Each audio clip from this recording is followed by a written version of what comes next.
안녕하세요. 건강 365 아나운서 최인경입니다. 심혈관 질환의 위험은 응급 상황으로 이어질 수 있고 돌연사의 원인으로도 지적이 됩니다. 심근경색증도 그렇죠. 심장 혈관이 혈전을 비롯한 여러 원인으로 갑자기 막혀서 심장 근육의 조직이 손상이 되고 세포가 괴사되는 질환입니다. 쥐어짜는 듯한 가슴 통증이 증상이기도 하지만 흉통 없는 소화기 증상으로 나타나기도 한다는데요. 심근경색증의 위험, 예방을 위해서 미리 점검할 수 있는 부분들은 없는 걸까요? 오늘은 누구에게나 올 수 있는 심근경색증에 대해서 알아보고요. 노인 폐렴의 위험에 대해서도 살펴보겠습니다. 건강 365 이승환의 세상에 뿌려진 사랑만큼 듣고 시작하겠습니다. KBS 라디오 건강 365 함께하고 계십니다. 많은 분들이 질환에 대한 부담으로 건강검진을 비롯해서 의심 증상에 대한 관심이 높은데도 불구하고 해마다 환자 수가 증가하는 질환, 심근경색이 그렇습니다. 왜 그런 걸까요? 심근경색의 위험에서 계절과 나이, 특히 중년 남성들이 지적이 되는 건 또 왜 그럴까요? 순천향대 부천병원 심장내과 박현우 교수와 함께합니다. 안녕하세요, 교수님. 네, 안녕하세요. 심혈관 질환의 위험을 생각하면 사계절 언제나 조심해야겠지만요. 일교차가 클 때, 또 중년 이후의 나이, 그리고 특히 남성들에게 발병 위험이 높다는 말을 합니다. 그런가요? 예, 네, 맞습니다. 네, 심근경색의 경우에는 첫째로 환자분의 연령에 많은 영향을 받고 있고 특히 50대, 60대의 경우에는 남성에서 많이 호발되는 것으로 되어 있습니다. 예. 70대가 넘어가는 경우에는 점점 여성에서 발병률이 증가하는 걸로 알려져 있는데요. 그뿐만 아니라 기후에도 큰 영향을 받는다고 알려져 있고 많은 데이터에서 특히 추운 겨울철에 많이 호발된다고 알려져 있습니다. 예. 운동을 안 하는 중년 남성이라는 조건이 붙는 건 왜 그렇습니까? 일단 운동이라는 것은 여러 가지 면에서 심장에 영향을 줄 수 있습니다. 일단 첫 번째는 심근경색은 위험인자가 많을수록 잘 걸릴 수 있는 질환인데 그런 심근경색의 위험인자가 될 수 있는 고혈압, 고지혈증, 당뇨와 같은 만성질환을 조절하는 위험도를 낮추는데 운동이 영향을 줄 수가 있고요. 두 번째는 운동 능력을 향상시킴으로써 심장 기능, 그다음에 심장 순환의 개선을 가져오게 되고 그냥 쉽게 얘기하면은 심장이 좀 튼튼하게 심근경색이 온다 하더라도 버텨줄 수 있는 그런 점이 운동이라는 데서 장점을 가질 수 있겠습니다. 심근경색은 치료 시점에 따라서 사망으로도 이어질 수 있는 질환이지 않습니까? 심근경색이 구체적으로 어떤 상태를 말하는 건가요? 네, 심근경색은 한국에서 사망 원인 두 번째 쪽을 차지하고 있고 세계에서는 서양인 대충은 1위 첫 번째 차지할 정도로 굉장히 위험한 질환입니다. 그래서 심장에는 영양과 산소, 우리 모든 기관이 다 마찬가지지만은 영양과 산소를 공급하는 혈관이 있는데 그 심장에서 공급하는 혈관을 관상동맥이라고 부르게 됩니다. 이 관상동맥이 갑자기 혈전으로 막히게 되면서 생기는 질환이고 심장으로 피가 가지 못하기 때문에 가슴 통증이 생기고 그로 인해서 심장에 흔히 말하는 경색, 즉 심장의 손상을 입게 됩니다. 그런 과정에서 갑자기 부정맥이 생기게 되고요. 이런 부정맥이 생기는 경우에는 갑자기 급사의 원인이 될 수 있는 그런 부정맥을 일으킬 수 있는 질환이기 때문에 가장 위험한 질환이라고 말씀드릴 수 있습니다. 그런 일이 생기는 구체적 원인은 뭔가요? 죽상동맥경화증이라고 하는 흔히 말하는 혈관에 저희가 노화가 되고 그다음에 혈관에 지방이 침착되면서 혈관을 좁아지게 만들고 이 혈관이 지방이 침착된 지방이 갑자기 터지거나 그런 경우에 혈전이 만들어지는데 그 혈전을 만들 수 있는 그런 죽상동맥경화증이라는 병이 생기게 됩니다. 그럼 죽상경화증이 뭔가요? 동맥경화증과는 어떻게 다른지도 궁금합니다. 네, 사실은 많은 일반인이나 많은 의료인에도 같이 동일시하면서 거기에 설명을 하고 있는데, 죽상경화증은 혈중에 있는 콜레스테롤이 혈관에 침착이 되면서 지방이 생기게 되고 그로 인해서 플라크가 생기게 되는 것을 얘기하게 되고요. 동맥경화증이라고 하는 거는 고혈압과 그다음에 혈관의 노화로 인해서 혈관이 딱딱해지는 것을 얘기합니다. 근데 실제로 이 두 질환은 서로 연관성이 있고 그다음에 죽상경화증을 동맥경화증의 특별한 형태로 불리고 있기 때문에 많은 경우에 효능해서 사용하고 있습니다. 그러니까 우리나라 사람들에게 심근경색이 늘고 있는 건 죽상경화증의 위험이 높은 것과도 연결이 되는 거네요. 네, 맞습니다. 그 심근경색이 늘고 있다는 점은 결국은 죽상경화증의 위험도가 높아지고 있다는 거고, 그렇다면 이 죽상경화증에 과연 위험이 증가한다는 것은 이런 위험인자들이 증가된다는 거라고 볼 수 있겠죠. 그래서 그런 경우에 당뇨라든지 그다음에 이상지지혈증, 고지혈증이라고 쉽게 표현을 하죠. 이런 것들이 연관성이 있고 이쪽에서 문제가 있는 경우는 반드시 꼭 병원에서 치료를 받는 게 중요합니다. 이 심혈관 질환의 위험에서 가슴 통증이 의심 증상으로 지적이 되지 않습니까? 그럼 가슴이 어떻게 어느 정도로 아픈 걸까요? 환자들은 주로 어떤 표현을 하세요? 심혈관계 질환, 즉 관상동맥혈관에서 생길 수 있는 질환은 이제 크게 증상이 생기는 질환은요, 크게 협심증과 심근경색으로 나타날 수 있습니다.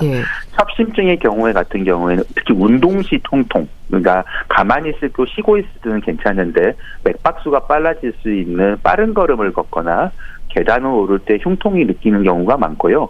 그 다음에 심근경색 경우에는 갑자기 생기는 경우가 많고 대부분은 매우 강력한 통증이 오게 되고 정말 가슴이 답답해서 어쩔 줄 몰라 하고 막 식은땀이 나는 이런 상황들이 많습니다. 그래서 이런 대부분의 심근경색 환자분들은 그 상황에서 어쩔 줄 모르기 때문에 너무 아프기 때문에 응급실로 내원하는 경우가 많습니다. 그렇게 찢어질 듯한 가슴 통증이 생기면 얼른 심근경색을 의심할 수 있을 텐데요. 근데 또 참을 만한 소화기 증상이 나타나기도 한다고 들었습니다.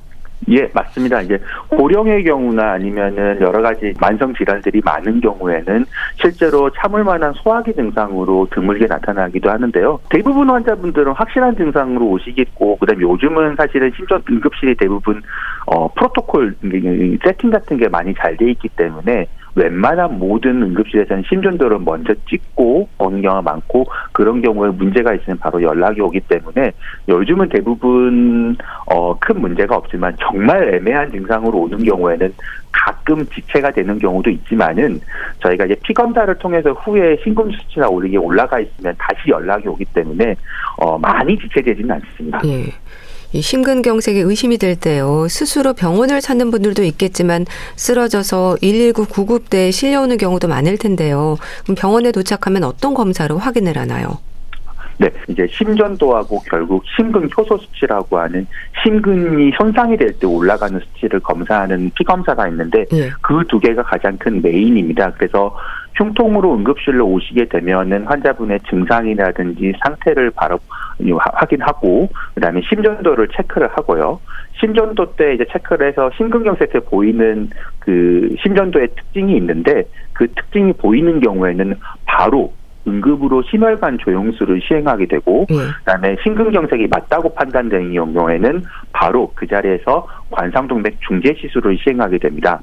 마찬가지로 그 쓰러져서 119에 오시는 환자분들 같은 경우에도 저희가 의식이 없어서 오는 경우에도 마찬가지로 보호자 얘기를 좀 들어봐서 흉통이 있었는지 없었는지 물어보고 심전도를 먼저 체크를 하게 됩니다. 그다음에 이 심전도에서 이제 심근경색이 시사하는 소견이 있다면은 바로 응급으로 관상동맥 조영술을 시행하고 필요시 관상동맥 중재 시술까지 시행하고요. 그다음에 119에 사실은 의식이 없어서 오는 경우에는 사실은 대부분 심정지가 같이 동반돼서 오는 경우가 꽤 많습니다. 그렇기 때문에 119에서 혈압이 떨어지고 부정맥으로 심정지가 생겨서 내원하는 경우에는 심정지에 이제 부정맥이 생겼기 때문에 이 부정맥을 일단은 안정을 시키고 다시 심전도를 체크해 본 다음에 이게 만약 심근경색에 사인을 보인다, 그러면 바로 응급 관상동맥 조영술을 시행하게 됩니다. 일단은 환자가 보이는 증상으로도 1차적으로 짐작은 하실 텐데요. 그럼 심전도로는 어떻게 확인이 되나요? 혈관이 막힌 걸 알 수가 있는 건가요? 환자분이 말씀하신 증상만으로 사실은 저희가 다 안다면은 사실은 그거는 이제 감이라고 표현하기도 하는데 실제적인 거는 경험이겠죠. 많은 경험이 환자분이 이런 통증을 보일 때 심근경색이더라 하는 경험이 쌓여서 하는 건데 사실 경험만으로 진료는 볼 수 없기 때문에 심전도를 찍게 되는 거고 이 심전도에서 ST 분절, 그 심전도에 어떤 특별한 ST 분절이라고 하는 데가 있는데 이 분절에 변화가 있고 흉통이 같이 동반되는 경우에는 심근경색을 의심하게 됩니다. 그 관상동맥 조영술도 진단을 위한 검사법이지 않나요? 네, 맞습니다. 일단 관상동맥 조영술은 일단 진단 및 확인을 위해서 시행하는 겁니다. 그럼 관상동맥 조영술로 혈관 상태도 확인하고 동시에 혈관을 넓혀주는 시술까지도 가능한 건가요? 네, 맞습니다. 이제 관상동맥 조영술이라는 것 자체가 관상동맥 혈관을 잡아서 저희가 이제 혈관 촬영을 하는 거기 때문에 그 잡은 혈관을 그 상태에서 그대로 바로 관상동맥 중재 시술이라고 하는 바로 혈관을 넓히는 시술로 변환하게 됩니다. 그럼 관상동맥 중재 시술의 방법도 궁금한데요. 흔히 말하는 스텐트 삽입술과 같은 의미인가요? 네, 맞습니다. 이제 관상동맥 중재 시술에서 거의 대부분의 환자들에서는 스텐트를 넣는 경우가 많기 때문에 최근에 이제 많은 의료 기관에서는 다 그렇게 하고 있기 때문에 스텐트 삽입술로 기억을 하셔도 됩니다. 그래서 만약 관상동맥 조영술이라고 하는 거는 이제 저희가 이제 혈관을 타고 대퇴동맥, 사타구니에 있는 혈관 또는 요골동맥, 손목에 있는 혈관을 타고 카타타라고 하는 것을 관상동맥에 안치를 시키고 조영제를 통해서 확인을 하게 됩니다. 그래서 거기서 문제가 있으면 그 다음에 이제 철사 같은 거를 넣은 다음에 풍선으로 넓혀주고 스텐트를 넣게 됩니다. 전신 마취가 필요한 치료는 아닌 거죠? 네, 전신 마취는 필요하지 않고 저희가 이제 처음 주사를 놓고 이제 혈관을 잡을 때 환자분이 통증을 느낄 수 있기 때문에 그 잡는 곳에서만 부분 마취를 하게 됩니다. 시술 시간은 어느 정도 걸리나요? 입원이 필요한지도 궁금합니다. 네, 시술 시간은 혈관의 상태에 따라서 좀 다른데요. 보통은 한 30분에서 1시간 정도로 생각하시면 됩니다. 그다음에 심근경색 이후에 이제 관상동맥 중재 시술에 대해서는 반드시 입원을 필요합니다. 왜냐면은 이 시술 이후에 갑자기 스텐트 혈전증이라고 하는 스텐트가 막히는 경우도 생길 수가 있고 그렇기 때문에 반드시 입원 치료가 필요하고요. 그다음에 심장을 약간 조금 쉬게 하는 시간이 필요합니다. 그래서 저희 병원 같은 경우에는 하루 이틀 정도는 중환자실에서 부정맥이 생기지 않는지 관찰을 하고 모니터링하고 괜찮으면 일반 병실에서 한 1에서 한 3일 정도 관찰하고 다음에 퇴원하게 되고 환자분에게 얘기를 드릴 때 한 3주간은 격렬한 운동이나 이런 걸 좀 피하시라고 말씀을 드립니다. 스텐트 치료 후에 쓰이는 또 다른 약제들도 있습니까? 네, 스텐트 치료 후에는 이제 반드시 항혈소판 제제가 들어가야 되고요. 그 다음에 이제 고지혈증 약이라고 하는 약이 들어가서 혈관이 앞으로 더 재발되거나 이런 거를 방지하기 위해 사용이 되고요. 그 다음에 심근경색의 이후에는 그 심장 부위가 손상을 꽤 받은 거기 때문에 그 손상받은 주위를 중심으로 해서 이제 심장의 리모델링 같은 게 나타나게 되는데 그 리모델링이 좋은 쪽으로 나타나기 위해서 몇 가지 정해진 혈압약의 종류를 사용하게 됩니다. 이게 이제 심장 기능을 좀 더 개선을 시킬 수가 있기 때문에 반드시 복용하는 게 좋습니다. 그럼 약물 치료의 중요성이랄까요? 어떤 부분이 강조가 될까요? 네, 약물 치료는 굉장히 중요합니다. 결국 관상동맥에 죽상경화증이 있다는 얘기는 결국 뇌로 가는 혈관이라든지 말초혈관 같은 다른 혈관에도 충분히 좋지 않을 수 있기 때문에 앞으로 뇌경색이나 관상동맥 질환 또는 말초혈관 질환 같은 이런 질환들이 발병률이 굉장히 높다는 얘기고요. 그래서 실제로 심근경색 이후 1년 내에 뇌경색이나 심근경색 특히 이때가 좀 1년 이내가 많이 오게 되는데 약 4%와 10%대 정도로 알려지고 있어서 굉장히 위험도가 높은 편입니다. 그래서 심근경색의 치료는 환자분들한테 이제 간혹 중요시하게 말씀을 드리는 얘기 중 하나가 심근경색의 치료는 퇴원 후에는 끝날지는 몰라도 죽상동맥경화증의 치료는 이제부터 시작이라고 환자분들 항상 말씀을 드리고 그 점에서 가장 중요한 치료 중 하나는 바로 약물 치료라고 항상 말씀을 드립니다. 막힌 혈관을 뚫어주는 심근경색의 치료에서 골든 아워는 중요하죠? 네, 시간은 굉장히 중요합니다. 피가 가지 못해서 점점 심장 근육이 죽어가고 있기 때문에 빠른 시술을 통해서 흔히 말하는 혈관을 개통시켜 놔야 근육의 손상을 줄일 수가 있고 그다음에 환자의 가슴 통증 또한 빨리 호전을 시킬 수가 있는 거거든요. 그래서 실제로 환자가 응급실에 와서 혈관을 또 뚫어준 거야 시간 저희가 이제 도어트 볼론 타임이라고 얘기를 하는데 이런 시간을 줄여주는 것이 사망률을 줄일 수 있다고 특히 많은 데이터에서 보고하고 있습니다. 발병 위험이 높은 고위험군들에 대해서도 말씀 주셨습니다. 당뇨병, 고혈압, 이상지질혈증 그리고 흡연까지. 어떻게 보면요. 심근경색의 예방법도 대사성 질환의 위험을 줄이는 것에서부터 시작이 된다고도 볼 수 있겠어요. 네, 맞습니다. 실제로 죽상동맥경화증의 경화증은 많은 원인인자들이 있는데 특히 그 중에서 이제 강조가 되는 게 대사성 질환이라고 생각하는 고혈압, 당뇨, 고지혈증, 흡연을 대표적으로 사인 4개를 대표적으로 얘기를 합니다. 그런데 이렇게 말씀드리는 이유가 이 4개의 질환만이 사실은 조절할 수 있는 변수이기 때문에 죽상경화증이 나이 때문에 생길 수 있어서 제가 나이를 젊어지게 할 수는 없는 거니까요.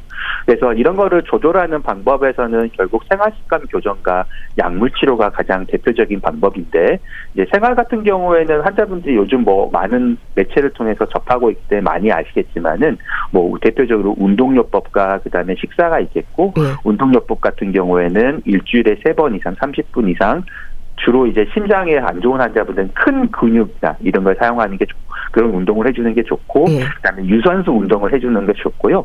식사 같은 경우에는 되도록 혈압이 높아지지 않도록 짜지 않게 염분을 제한하고 체중을 되도록이면 조절하고 그다음에 콜레스테롤과 포화지방의 섭취 제한이 필요합니다. 그리고 환자분들이 항상 잊고 있는 것처럼 아까 계속 말씀을 드리지만은 심장내과 특히 고지혈증 약이라든지 아니면은 당뇨와 같은 질환 아니면 요즘은 비만도 많은 이제 이런 얘기가 나오고 있는데요. 그런 경우에도 반드시 심장내과 의사와 내분비내과 의사의 지시에 따라서 약을 잘 복용하는 것이 좋습니다. 그런 부분들이 또 죽상경화증의 위험을 높이는 요인이라는 것도 기억하셔야 할 텐데요. 관상동맥 중재 시술을 받았어도 재발 위험은 있는 거죠? 네, 맞습니다. 그래서 반드시 원인인자 아까 말씀드린 고혈압, 고지혈증, 당뇨, 흡연이 이거 같은 조절할 수 있는 원인인자가 될 수 있는 요소들을 반드시 제한하는 게 중요하고 아까도 다시 드렸던 얘기지만은 결국 심근경색에 대한 치료는 관상동맥 중재 시술로 끝날 수는 있어도 그때부터가 죽상동맥경화증의 그런 치료는 이제 시작이라고 말씀을 드리는 거거든요. 그렇기 때문에 꾸준하게 관리가 필요합니다. 심장 재활 훈련이라는 것도 있던데요. 재발 위험을 줄일 수 있는 훈련법이라고 들었습니다. 어떤 방법인가요? 네. 심장 재활 훈련은 이제 심장 질환이 있는 예를 들어서 심근경색도 있고요. 그다음에 심부전 같은 그런 질환이 있는 환자에서 운동요법하고 그다음에 위험인자 교육 이 메인이 돼서 환자의 회복을 돕고 빠르게 신체적이나 사회적 복귀 및 그다음에 질병의 재발을 줄이기 위한 프로그램입니다. 그래서 실제로 이런 운동요법이나 이런 위험인자 교육이 적극적으로 시행한 환자들 같은 경우에는 1년 내에 심혈관대 위험도를 약 10에서 20% 정도 줄일 수 있다고 보고하고 있고요.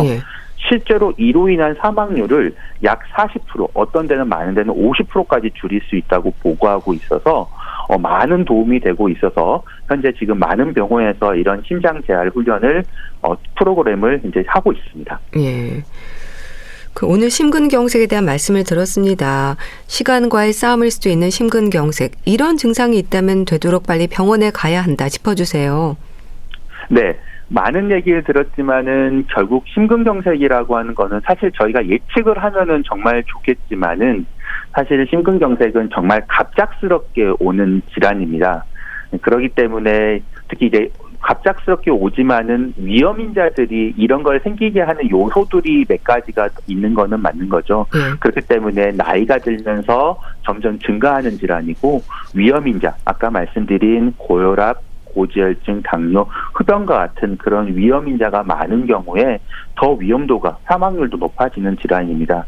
그렇기 때문에 내가 많이 환자분들한테도 이제 시술을 하고 난 환자분들한테 항상 드리는 얘기지만 내가 느껴보지 못한 심한 가슴 통증이 갑자기 있을 때는 빠르게 응급실을 가보시는 게 좋습니다. 그래서 응급실에 가셔서 만약 큰 문제가 없다고 사실은 들을 가능성이 높긴 합니다. 실제로 저희가 이제 임상에서 응급실에 환자분이 한 10명 정도 오신다고 하면은 그 중에 1명 정도가 심근경색이나 이제 급성 관상동맥 증후군인데요.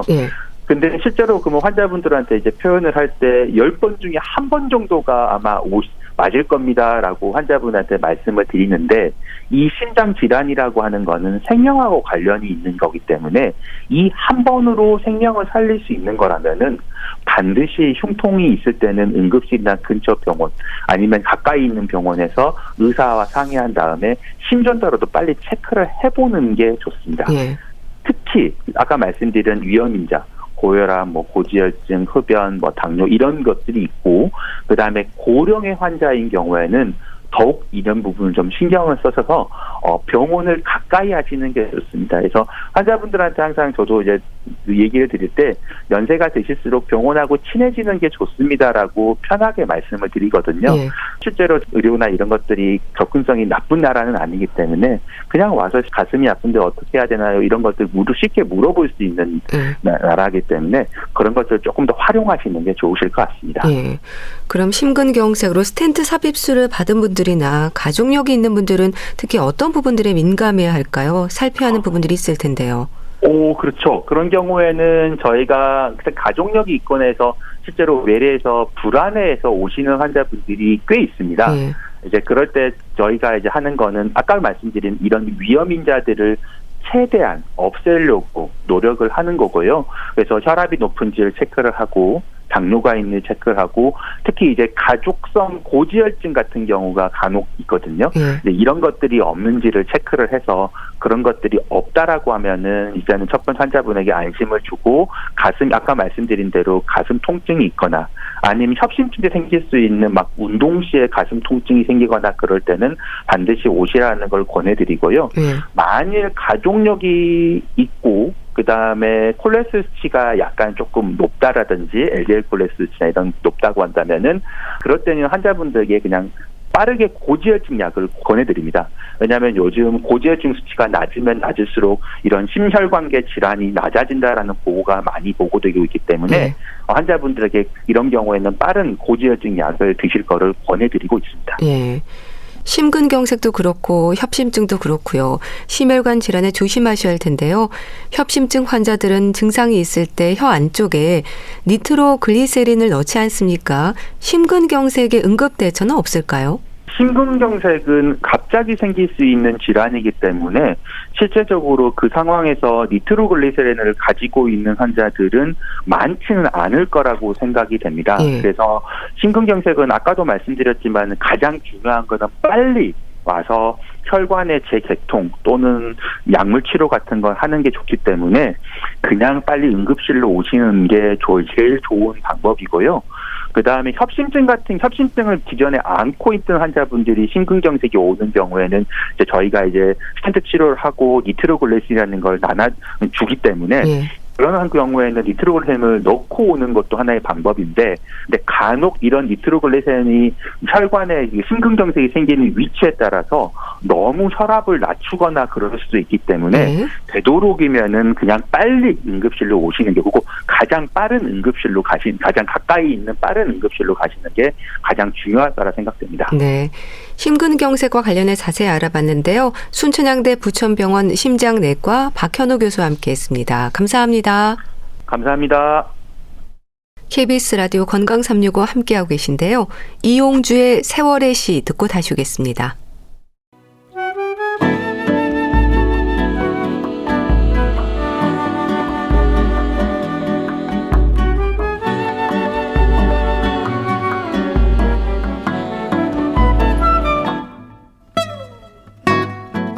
건강한 하루의 시작. KBS 라디오 건강365 최윤경 아나운서의 진행입니다. KBS 라디오 건강365 함께하고 계십니다. 건강에 이상을 나타내는 여러 증상들 중에 고열에 대한 불안감이 있습니다. 특히 기침과 가래가 이어지고 열까지 동반되면 혹시 폐렴이 아닐까 짐작하기도 하는데요. 더구나 노인들에게는 증상이 없는 폐렴도 있을 수 있어서 잘 살펴야 한다는 지적입니다. 노인 폐렴의 위험, 대한의사협회 백현옥 부회장과 함께합니다. 안녕하세요. 네, 안녕하십니까. 노인 건강에서 폐렴으로 가지 않도록 조심해야 한다는 말을 합니다. 폐렴의 위험에 특히 민감한데요. 이유가 있을까요? 우선 첫 번째는요. 노인의 경우 되게 폐기능도 좀 떨어져 있고 면역력이 크게 떨어져 있잖아요. 예. 그래서 폐렴에 걸리기 쉽다라는 그런 문제가 있고요. 특히나 기존에 앓고 있던 당뇨병이나 심장병 같은 만성질환이 폐렴에 의해서 또 악화될 수가 있어요. 예. 그래서 좀 심각한 폐혈증이나 호흡곤란 증후군과 같은 치명적인 합병증이 생길 위험이 높으니까 결국 70세 이상 노인의 폐렴 사망률이 증가하면서 사망 원인 1위를 차지한다. 이게 사실 가장 중요한 문제가 되겠고요. 예. 두 번째는 노인의 경우에 기침이나 가래, 아주 고열이 나는 것 같은 폐렴의 일반적인 증상이 잘 나타나지 않을 수 있다라는 것 때문에 또 하나 문제가 되는 점이라고 할 수 있겠습니다. 예. 폐렴의 이름을 생각하면 염증 반응인 거잖아요. 폐에 어디에 염증이 생기는 건가요? 폐렴이니까 폐염증이긴 한데 네. 어디냐? 우리 큰 기관지 이런 데는 아니고 세 기관지 이하의 폐 조직에, 그러니까 말단 부위에 염증이 발생하는 감염성 질환을 우리가 폐렴이라고 얘기를 합니다. 그래서 일반적으로 뭐 발열, 기침, 가래 같은 소견이 나타나는 거죠. 원인은 바이러스 감염인가요? 사실은 바이러스보다도 세균이 더 흔하겠죠. 세균, 바이러스, 곰팡이 전부 다 가능하고요. 또 드물게는 화학 물질이나 혹은 구토물 같은 물질을 폐에다가 흡입함으로써, 그러니까 이물이죠. 폐에 염증이 생길 수도 있습니다. 노인들이 감기로 고생할 때도 폐렴으로 이어지지 않도록 조심해야 한다는 말을 하지 않습니까? 그만큼 폐렴이 많다는 걸까요? 폐렴으로 인한 위험이 크다는 걸 의미할까요? 두 가지가 다 맞겠죠. 네. 일반적으로 감기다 그러면은 상기도 바이러스 감염이 대부분이잖아요. 예.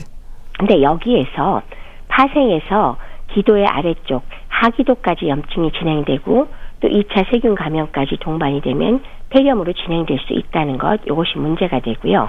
특히나 노인은 면역력 저하로 인해서 아주 쉽사리 흡인성 폐렴이 또 걸리기가 쉽거든요. 예. 그러니까 두 가지 다 폐렴에 걸리기 쉽다는 뜻에서 문제가 많고 폐렴이 많다라는 게 문제가 되고요. 예. 또 하나는 노인의 경우 폐렴에 걸렸다 그러면 폐혈증이나 급성호흡곤란 증후군, 요거는 폐 전체가 폐렴이 돼버리면 숨 쉴 수 있는 부분이 남아있지를 않잖아요. 그래서 숨이 굉장히 차지는 그런 상황인데 그게 바로 사망 가능성이 높아진다는 것, 즉 폐렴으로 인한 위험이 크다는 것도 역시 노인에서는 문제가 되니까요.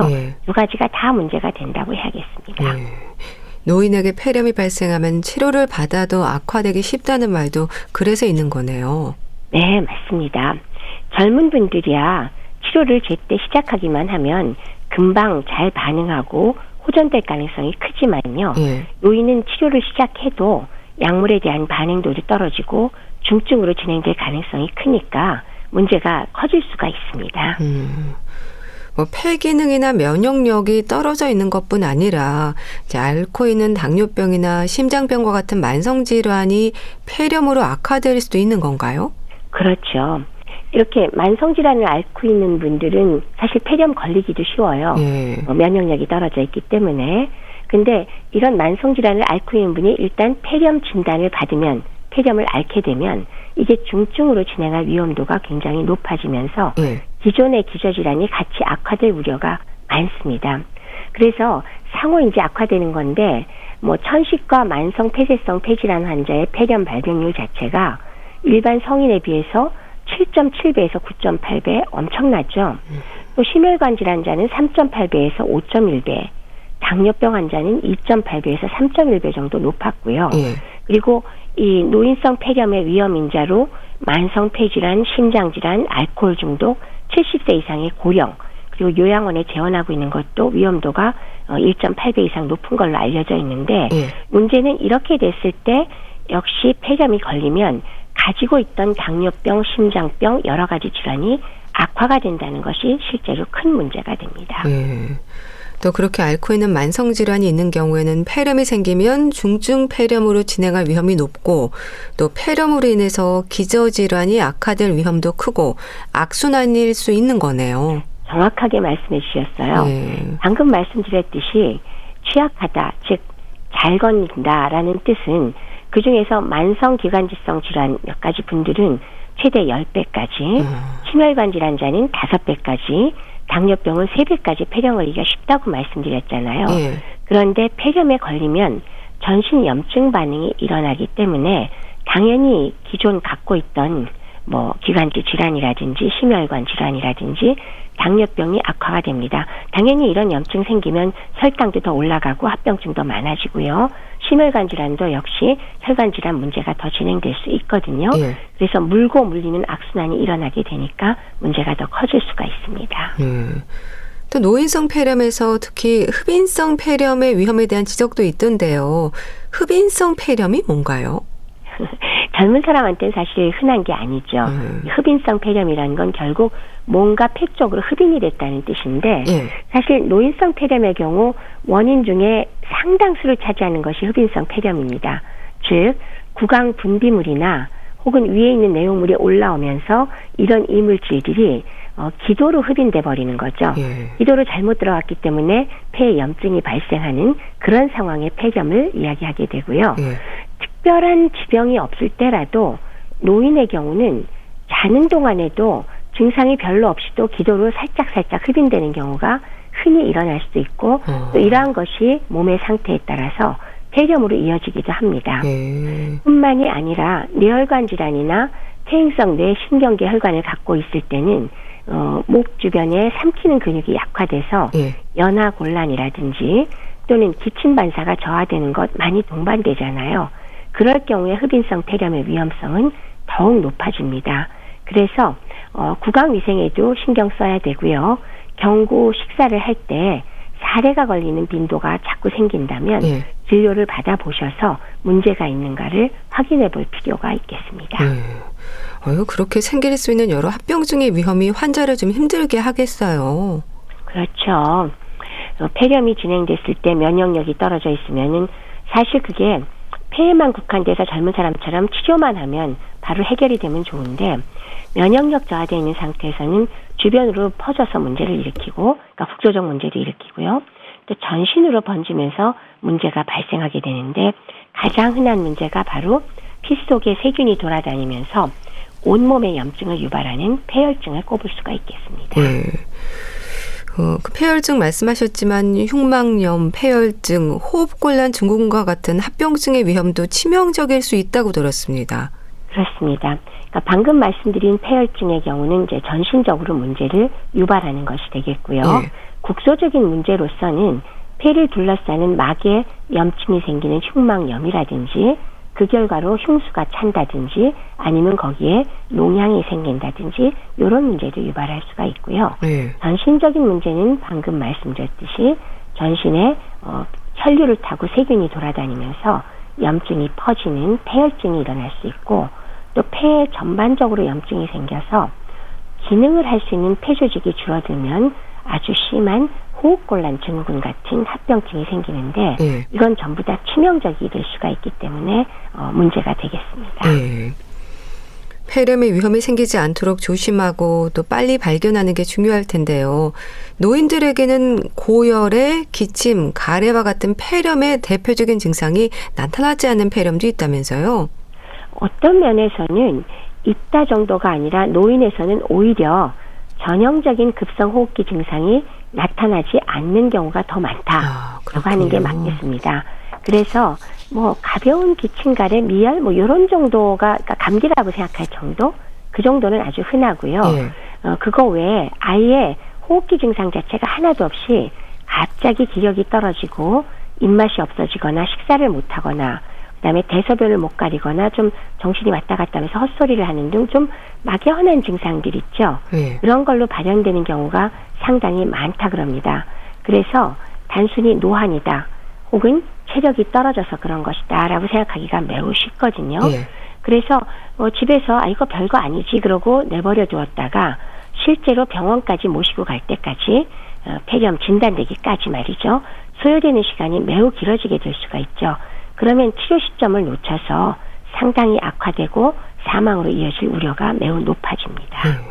그럼 나이 들면서 백혈구수가 줄어들고 활동성이 떨어지면서 세균이 들어와도 반응을 못하는 거라고 봐야 되는 건가요? 그런 면이 있습니다. 그러니까 노인이 왜 이렇게 폐렴의 일반적인 증상이 뚜렷하게 나오지 않느냐. 일상적인 경우라면은 폐렴 정도의 병에 걸리면 폐에 세균이 침투했을 때 이를 밖으로 빼내려고 하는 몸의 반사작용이 백혈구가 모이고 또 이들이 서로 엉켜서 생긴 찌꺼기가 가래로 만들어지면서 기침도 많아지고 가래양도 많고 또 발열 증상이 마구 일어날 겁니다. 근데 나이가 들수록 백혈구의 숫자가 줄고 백혈구의 활동성도 떨어지다 보니까 세균이 들어와도 이를 막기 위해서 모이는 백혈구 숫자도 적고 그래서 반응도 떨어지니까 가래양도 줄고 가래가 줄어드니까 기침도 적게 하고 열도 별로 안 나는 거죠. 근데 결코 열이 별로 안 난다는 게 좋은 건 아닌 거죠. 이럴 때는. 그럼 그렇게 기침도 줄고 가래가 적어지면 어떻게 노인들의 폐렴을 의심할 수 있을까요? 결국은 일반적인 폐렴 증상이 나와주면 좋은데 그것이 없기 때문에 평소와 달리 갑자기 바뀐 모습이 있나를 살펴보셔야 돼요. 그러니까 갑작스럽게 기운이 쫙 빠져서 무기력해지거나 의식이 자꾸 좀 흐릿해지거나 그다음에 미열이나 기침가래가 있지만 그렇게 심하지 않은 경우가 모두 다 폐렴을 의심해야 되고요. 그다음에 갑자기 식사량이 줄고 기운 탁 빠질 때도 역시 폐렴 한번 생각해 보실 필요가 있습니다. 그럼 그중에서 무기력증과 의식이 반복적으로 흐려질 수 있다는 건 어떤 의미일까요? 폐렴으로 연결하기에는 쉽지 않을 것 같은데요. 그렇죠. 무기력증이 갑자기 폐렴이라니 좀 말이 안 되는 것 같긴 하지만 결국은 폐렴에 걸리면 폐에서 있는 균이 그 자리에만 있을 수도 있지만은 주변으로 번지면서 흉막염이라든지 흉수를 보이게 한다든지 아니면은 뭐 농양을 유발하기도 하고요. 그거 외에 균이 혈류를 타고 온몸을 돌아다니면서 전신적인 염증 반응을 일으키거든요. 그것 때문에 전반적으로 무기력해지면서 기운이 쫙 빠지고 또 노인들의 경우는 이 무기력증에 따라서 의식이 좀 흐릿해지거나 좀 혼미해지는 것들은 굉장히 동반되기가 쉽거든요. 그런 의미로 보시면 되는데 중요한 것은 나이가 들어서 노화라서 내가 기력이 빠져서라고 방치하지 않아야 된다라는 게 중요한 사안입니다. 바로 병원에 가셔서 흉부 엑스선 사진과 가래와 혈액 검사 등을 해보실 필요가 있습니다. 또 혈압이 떨어지고 식욕이 줄어드는 것도 의심 증상이라고 하셨는데요. 근데 이런 부분들은 다른 질환들에서도 흔히 있는 증상이지 않습니까? 폐렴과는 어떻게 연결이 될까요? 맞아요. 혈압이 떨어지거나 입맛이 떨어지는 건 모든 질환에 동반될 수 있는 증상은 맞습니다. 근데 노인의 경우는 워낙에 흡인성 폐렴의 발병도 쉽고 또 노인의 70세 이상 노인의 사망 원인 중 가장 중요한 것이기 때문에 이런 증상이 있을 때 다른 어떤 질병보다도 폐렴이 생긴 게 아닐까 하고 의심을 해봐야 한다는 것입니다. 진단은 흉부 엑스선 촬영으로 확인하나요? 대부분의 폐렴은 진단을 흉부 엑스선 촬영으로 진단을 할 수가 있습니다. 근데 여기에 혈액과 가래 검사를 함께 실시해서 그 결과에 따라서 우리가 치료를 시작하는 거죠. 그럼 치료는 항생제가 처방이 되나요? 세균성 폐렴의 경우는 항생제 투여가 중요합니다. 실제로 20세기에 페니실린이 개발되고 정말 많은 사람을 살린 게 바로 폐렴의 치료거든요. 그래서 원인이 그렇지만은 세균이 아니고 다를 경우에는 원인에 따라서 다른 약을 선택할 수도 있고요. 열이나 가래, 기침을 완화시키는 약을 보조로 사용하기도 합니다. 그러니까 뭐 항생제, 항바이러스제, 진해제, 해열제 증상에 따라서 처방이 되는 거네요? 맞습니다. 그러니까 세균성은 감수 등이 적당한 항생제가 쓰일 거고요. 바이러스성 폐렴은 항바이러스제, 고열이나 통증에는 해열 진통제, 가래가 심할 경우나 기침이 심할 경우에 각각 증상 완화 목적으로 약을 투여하게 됩니다. 뭐 당연한 얘기겠지만 폐렴도 초기 치료가 중요하죠? 그럼요. 진행이 되면 폐혈증 쇼크에 빠질 수도 있고 또 여러 가지 국소적 합병증, 흉수, 농융, 폐농양 다 생길 수 있으니까 비록 모든 폐렴 환자에게 합병증 동반되는 건 아니지만 특히나 고위험군 환자는 합병증이 생길 확률이 높으니까 초기에 발견해서 치료하는 것 정말 중요합니다. 사망 원인으로도 지적이 되는 게 노인 폐렴이지 않습니까? 그럼 어떤 경우에 특히 위험할까요? 폐혈성 쇼크도 얘기하셨는데요. 맞아요. 자, 국소적 합병증 하나하나도 다 큰 문제긴 해요. 그렇지만은 역시나 가장 큰 문제는 균이 온몸을 혈류를 타고 다니면서 전신에 염증을 일으키는 폐혈증, 그리고 이에 따르는 쇼크가 가장 큰 문제가 될 것이고요. 두 번째로는 폐를 전반적으로 침범해서 활동을 할 수 있는 폐가 얼마 남지 않아서 급성 호흡곤란 증후군에 빠지는 것, 이 두 가지가 가장 위험한 상황이라고 할 수 있겠습니다. 아무래도 일상에서 잘 살피고 조심해야 될 텐데요. 그럼 예방은 면역력이라고 봐야 될까요?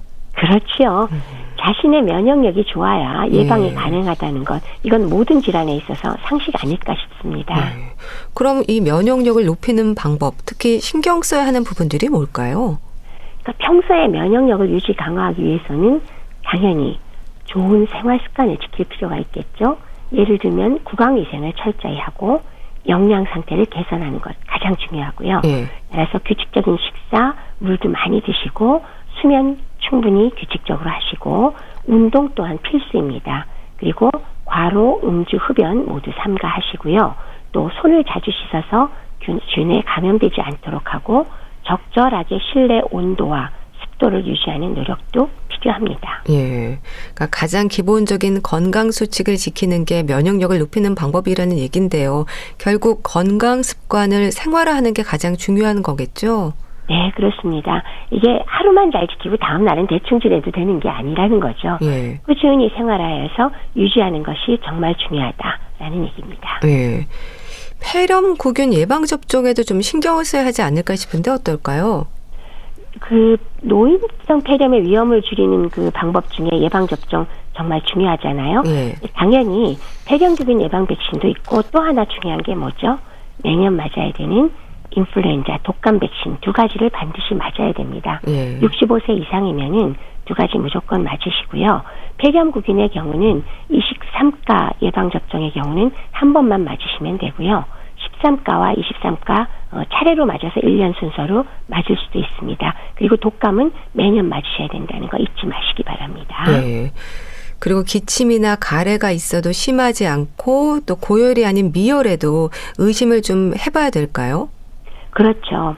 미열이나 가벼운 기침 뭐 이런 경우에나 아니면 그냥 기운이 툭 떨어지거나 무기력해지는 경우에 노인의 경우는 이거 무슨 급성질환이 생긴 게 아닐까 하고 의심을 해야 되는데 바로 그 급성질환 중에서 가장 먼저 생각해야 될 게 노인의 경우는 폐렴이라는 의미입니다. 그렇기 때문에 그럴 때는 반드시 서둘러서 병원을 방문하셔서 검사를 받아보실 필요가 있습니다. 네. 노인 폐렴의 위험, 증상이 없는 폐렴도 있다고 하셨는데요. 그럼 예방을 위해서 정기적으로 좀 검진을 받으면 좋은 부분들은 없을까요? 사실 폐렴만을 놓고 보면 폐렴은 급성질환이잖아요.